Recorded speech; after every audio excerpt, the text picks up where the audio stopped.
बच्चों आज की विज्ञान की क्लास में मैं आपको जो पाठ पढ़ा रही हूँ उसका नाम है पदार्थ और पदार्थों के समूह।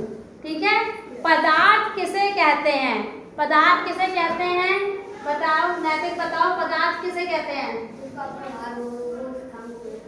जिसका अपना भार हो, जो स्थान को घेरता हो। जब मैं पढ़ाऊं मुझे कोई भी बच्चा कॉपी पे काम करता हुआ नहीं मिले, सारा का सारा अपना ध्यान जो मैं पढ़ा रही हूँ उस पे दो। कोई भी बच्चा काम नहीं करेगा, ठीक है? कोई कॉपी में कुछ नहीं लिखो, मैं समय दूंगी तब लिखना। तो पदार्थ उसे कहते हैं जिसका अपना भार हो और जो स्थान घेरता है। इसका मतलब ये कंचे, ये एक पदार्थ है, इसका अपना भार है, स्थान भी घेर रही है। ये ग्लास, ये किताब, ये ब्लैक बोर्ड, तो ये सबका अपना भार है और एक स्थान घेरते हैं। अब पदार्थों के हम वर्गीकरण समझा रही हूँ बेटा। क्या समझा रही हूँ? वर्गीकरण। अब ये बताओ वर्गीकरण से आप क्या समझते हो? अगर कोई पूछ ले कि आप पदार्थ का वर्गीकरण यानी आपने पढ़ लिया है तो आप बता दो कि पदार्थों का वर्गीकरण कितने में होता है? 3 ठोस, द्रव और गैस। मगर आपको पता भी होना चाहिए कि वर्गीकरण का मतलब क्या है। कोई बताना चाहेगा? कोई बात नहीं, अगर नहीं आता है सब तो मैं बताती हूँ। अब हमेशा के लिए समझ जाना कि वर्गीकरण किसे कहते हैं। ये मैंने लिखा ना, पदार्थ की अवस्था के आधार पर वर्गीकरण। वर्गीकरण को बोलते हैं समूह में बांटना एक तरह से, जिनके लक्षण समान हैं, समान जिनके वस्तुओं के लक्षण समान हैं उनको अलग अलग समूह में बांटना। ठीक है, यहाँ पे आपके बुक में डेफिनेशन है, वस्तुओं को उनके समान लक्षणों के आधार पर अलग अलग समूह में व्यवस्थित करना। अब जैसे मैं आपकी क्लास में वर्गीकरण करूं तो क्लास में कैसे मैं ग्रुप बना सकती हूँ? बताओ कैसे कैसे? जिनके समान लक्षण हो तो कैसे ग्रुप बन सकता है? मैम जिनके मैम जैसे मैम वो समान पढ़ाई में हो। चलो मैं ऐसे एक ग्रुप ऐसे बना सकती हूँ, होशियार बच्चों का एक बना दिया और एक थोड़े कमजोर बच्चों का। ये वर्गीकरण हो गया, समझ में आ गया? जिनके लक्षण समान थे, होशियार एक तरफ और थोड़े कमजोर बच्चे एक तरफ। ये हो गया समान लक्षणों के आधार पे हमने समूह बांट दिया। और सोचो इस क्लास में और कैसे मैं समूह बना सकती हूँ? और मैं वैसे भी बना सकती हूँ मैम लड़का लड़की का। वेरी गुड, लड़का और लड़कियों का एक समूह बना सकती हूँ। लड़कों का एक समूह बना दिया, लड़कियों का एक समूह बना दिया। लड़के एक तरह से दिखते हैं, ठीक है, जो उनके लक्षण होते हैं, बाल छोटे होते हैं उनके, ठीक है, तो उनके जो हिसाब से लड़कों का यानी जो दिखते हैं, क्या देखने में पता चल जाता है लड़का है या ये लड़की है, ठीक है। तो उसके समान लक्षणों के आधार पर हमने लड़का लड़की का एक समूह बना दिया। तो अब वर्गीकरण समझ में आया? वर्गीकरण का मतलब हुआ समान लक्षणों के आधार पर समूह में बांटना। अब समझ में आ गया? ठीक है, अगर आ गया है तो यहीं का यहीं याद भी हो जाना चाहिए।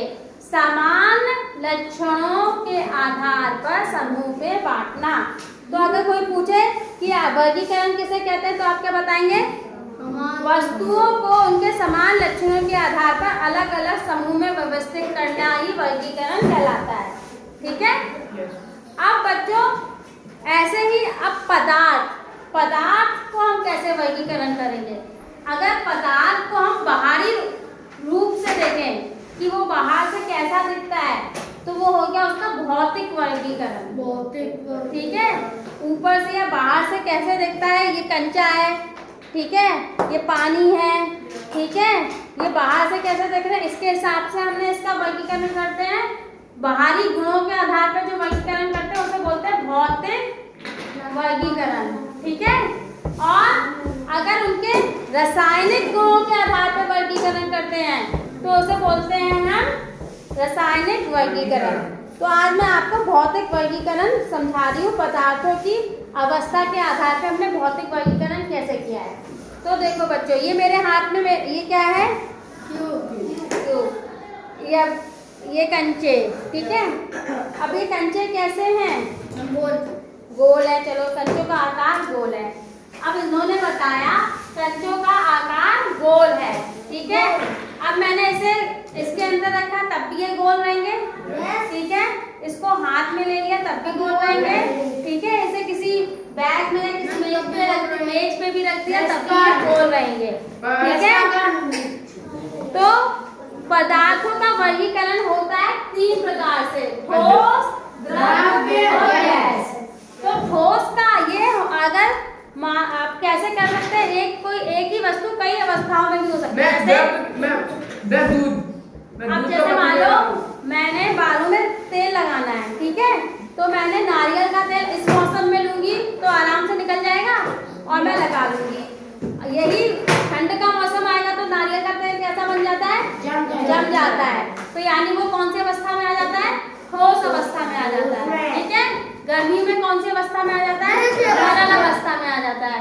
ऐसे ही अगर मोमबत्ती को मैं जलाऊंगी तो मोमबत्ती कौन सी अवस्था में, मोमबत्ती कौन सी अवस्था में, ठोस ही तो ही। मोमबत्ती सफेद सफेद जो उसका मोम दिखता है वो कौन सी अवस्था है, उसको जलाऊंगी उसमें से क्या पिघलने लगता है, मोम, वो कौन सी अवस्था हो जाती है, द्रव्य। और अगर पूरी जला दें, पूरी मोमबत्ती एक बार समय वक्त ऊपर में चली जाती है, गैस। अब ठोस, द्रव्य और गैस का मैं उसके गुणों के बारे में बता रही हूँ एक एक करके।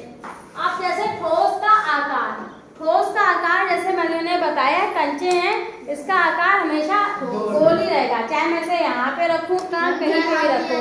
तो इसको बोलते हैं, इनका आकार कैसा होता है, निश्चित।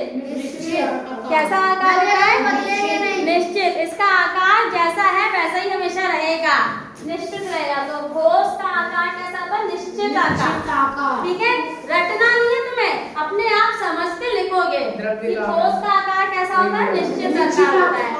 अब द्रव्य का आकार देखो बेटा, ये मेरा इसमें क्या लिया है, पानी। इसलिए कैसा, इसे बोलते हैं द्रव्य। जो भी तरल पदार्थ होता है उन्हें बोलते हैं द्रव्य। द्रव्य का इसमें मैंने कैसा आकार आ गया, ग्लास जैसा आकार है, ठीक है। अब इसी को मैंने, ये चौड़ा है, अब ये इसने स्पीकर का आकार ले लिया, इसको बोलते हैं बीकर। द्रव्य ने बीकर का आकार ले लिया, ठीक है। इसकी द्रव्य को मैंने इस टेस्ट ट्यूब में डाला, अब इसने परख नली का आकार ले लिया, ठीक है। तो द्रव्य का आकार निश्चित नहीं है, ठीक है। जब ये बीकर में था तो उसने बीकर का आकार ले लिया, ठीक है।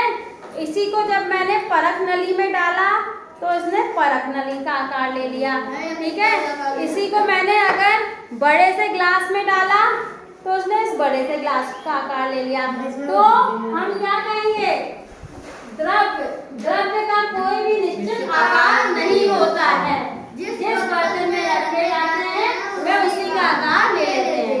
ये समझ में आया। तो द्रव्य का आकार क्या होता है, निश्चित नहीं होता है, जिस बर्तन में रखे जाते हैं वे उसी का आकार ले लेते हैं। अब गैस दिखाई दे रही है, इसमें धुआं दिखाई दे रहा है, ठीक है। तो अब इसका आकार बताओ जरा, गैस का आकार। गैस का आकार भी कोई निश्चित नहीं है, ये तो पूरे कमरे में फैल जाएगी, बाहर जाएगी। तो गैस का भी आकार निश्चित नहीं होता है। तो अगर आपसे पूछा जाए ठोस के बारे में, उसके आकार के बारे में लिखो, तो बता दोगे ठोस का आकार कैसा होता है, निश्चित। और द्रव्य का जिस बर्तन में रखो मैं उसी का आकार ले लेता है, हाँ। और गैस का भी निश्चित नहीं होता है, फैल जाता है। तो ये वाला सबको समझ में आया, ठोस का आकार निश्चित होता है, द्रव्य जिसका आकार कोई निश्चित नहीं होता है, और गैस का भी आकार निश्चित नहीं होता है, गैस फैल जाती है। तो आकार के बारे में आपको समझ में आ गया। अब समझा रही हूँ आकार के बाद है आयतन। आयतन का मतलब क्या होता है बताओ, आयतन का मतलब जानते हो, आयतन को बोलते हैं वॉल्यूम, ठीक है। जैसे कि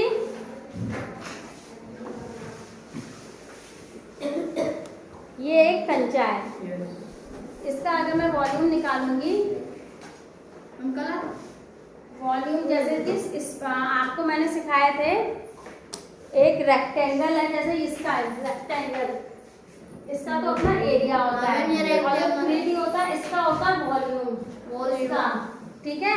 इसमें अगर मैं पूरी चौक भर दूं और पूछा जाए इसका कितना वॉल्यूम होगा, तो उसकी लंबाई गुणा चौड़ाई गुणा ऊंचाई, ये फॉर्मूला होता है जो गणित में सिखाया गया है। Length into breadth into height, और उसका वॉल्यूम निकल आएगा। ठीक है, तो वो वॉल्यूम हमेशा फिक्स रहेगा। हाँ ठीक है, वॉल्यूम हमेशा फिक्स होती है। अब जैसे कि इसका वॉल्यूम मैं बताऊं, ये इसमें मैंने कितना ml पानी भरवाया था, 40 ml, तो ये 40 ml इसका वॉल्यूम है। ठीक है, और ये 40 ही रहेगा, इसका बदल जाएगा। अब वॉल्यूम के आयतन के बारे में समझो।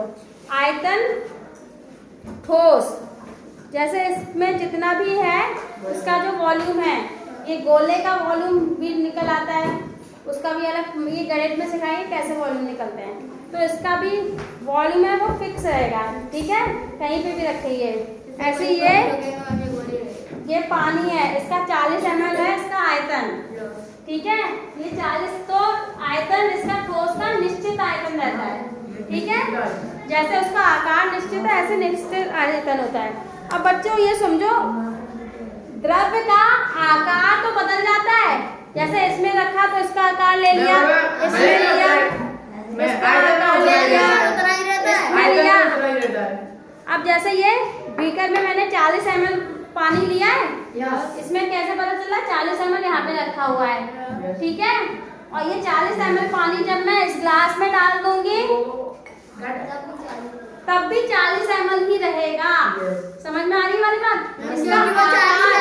इसका आकार तो बदल गया है मगर आयतन नहीं बदला है।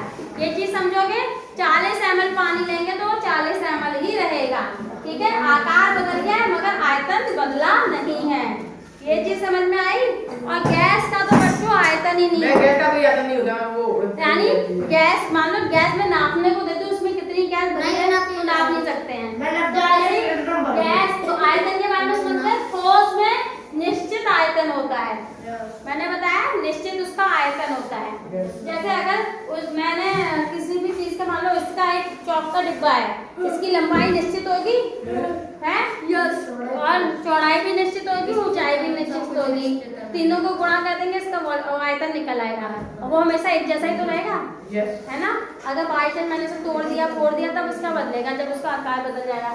तो आयतन हमेशा ठोस का निश्चित आयतन रहता है, द्रव्य का भी आयतन निश्चित रहता है। 40 ml पानी है, हमेशा 40 ml ही रहेगा, और गैस का आयतन निश्चित नहीं होता है। ये चीज समझ में आई? यस मैम, वो प्रोडक्टिव है। हाँ, अब है द्रवता या तरलता। ठोस द्रव होते हैं और बहते नहीं है। जैसे कि अगर मैं ये बिस्किट क्यूब पूरा होता पूरा दिखाती तो ये ठोस एक जैसा ही रहता है, इसमें से कोई क्यूब अपने आप नहीं बहता है ना, ये अपने आप थोड़ी बहेगा ऐसे, जब तक उसमें फोर्स ना लगाए, तोड़े नहीं। तो ये ठोस में क्या होती है, ये द्रव होते हैं और बहते नहीं है, इनके पर ये द्रव नहीं होते हैं और ये इनके बहते हैं।